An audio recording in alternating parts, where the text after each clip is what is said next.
Hi friends, ഞാനിന്ന് ഇവിടെ കാണിക്കാൻ പോകുന്നത് ഒരു വെജിറ്റബിൾ കുറുമ റെസിപ്പിയാണ്. അതിനുവേണ്ടി ആദ്യം പാൻ ചൂടാക്കുക. പാൻ ചൂടായി വരുമ്പോൾ എണ്ണ, ഞാൻ വെളിച്ചെണ്ണയാണ് ഉപയോഗിക്കുന്നത്. 1.5 ടീസ്പൂൺ എണ്ണ അതിലൊഴിക്കുക. അതിനുശേഷം പെരിഞ്ചീരകം, 2 ഗ്രാമ്പൂ, പട്ട, ചെറിയ 1-2 കഷ്ണം പട്ട ഇവ ചേർക്കുക. എന്നിട്ട് പെരിഞ്ചീരകം പൊട്ടി വരുന്ന സമയത്ത് നമുക്ക് വെളുത്തുള്ളി, ഇഞ്ചി എന്നിവ ചേർക്കുക.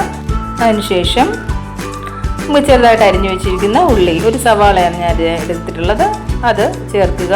ഉള്ളി ചെറുതായിട്ട് നിറം മാറുന്ന സമയത്ത് നമുക്ക് അരിഞ്ഞു വെച്ചിരിക്കുന്ന 2 ബീൻസ്, 2-3 ആവശ്യത്തിന് നമുക്ക് വെജിറ്റബിൾ എടുക്കാം. ചെറിയ ബീൻസാണ് എടുത്തത്.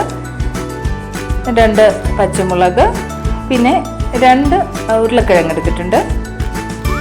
പിന്നെ ഒരു ക്യാരറ്റ്, ഒരു വലിയ ക്യാരറ്റ്. നമുക്ക് ആവശ്യത്തിന് വെജിറ്റബിൾ ചേർക്കാം, നമുക്ക് വേണ്ട രീതിയിൽ ചേർക്കാം. എന്നിട്ട് ഇളക്കുക.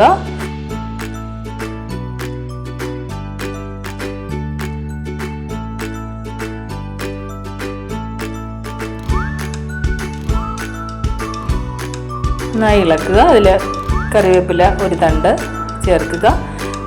പിന്നെ മഞ്ഞ, ഒരു 1/4 ടീസ്പൂൺ മഞ്ഞൾപ്പൊടി, 1 മുതൽ 1.5 ടീസ്പൂൺ വരെ മല്ലിപ്പൊടി ചേർക്കാം. എന്നിട്ട് നന്നായിട്ട് ഇളക്കുക.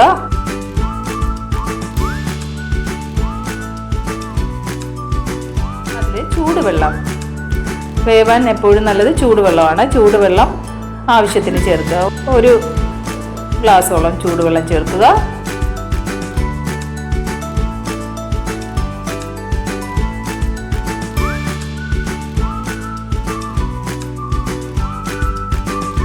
ആവശ്യത്തിന് ഉപ്പും ചേർക്കാം. എന്നിട്ട് നന്നായി യോജിപ്പിച്ചതിന് ശേഷം അടച്ചു വെക്കുക. ഒരു 7 മിനിറ്റോളം ഇത് നന്നായി വേവണം. കുറുമ ആയതുകൊണ്ട് നന്നായിട്ട് വേവുമ്പോഴാണ് ടേസ്റ്റ് കൂടുന്നത്. ആ സമയത്ത് നമുക്ക് ഈ വേവുന്ന സമയത്ത് നമുക്കൊരു കൂട്ടുണ്ടാക്കാം. അതിനായി അരമുറി തേങ്ങ, ഒരു 10 കാഷ്നട്ട് നേരത്തെ കുതിർത്ത് വയ്ക്കാം. ഇല്ലെങ്കിലും കുഴപ്പമില്ല. നേരിട്ട് ജാറിലോട്ട് ആഡ് ചെയ്താലും മതി. പിന്നെ കുറച്ച് വെള്ളം, കുറച്ച് ഉപ്പ് എന്നിവ വെച്ച് നന്നായിട്ട് അരച്ച് പേസ്റ്റ് രൂപത്തിലാക്കുക. പിന്നെ നമുക്ക് മസാലപ്പൊടി കുറച്ചൊരു 1 ടീസ്പൂൺ ചേർത്ത് കൊടുക്കാം. കുറച്ച് വെള്ളം കൂടെ ആഡ് ചെയ്ത് വേവ് കുറവാണെങ്കിൽ വേവിക്കുക.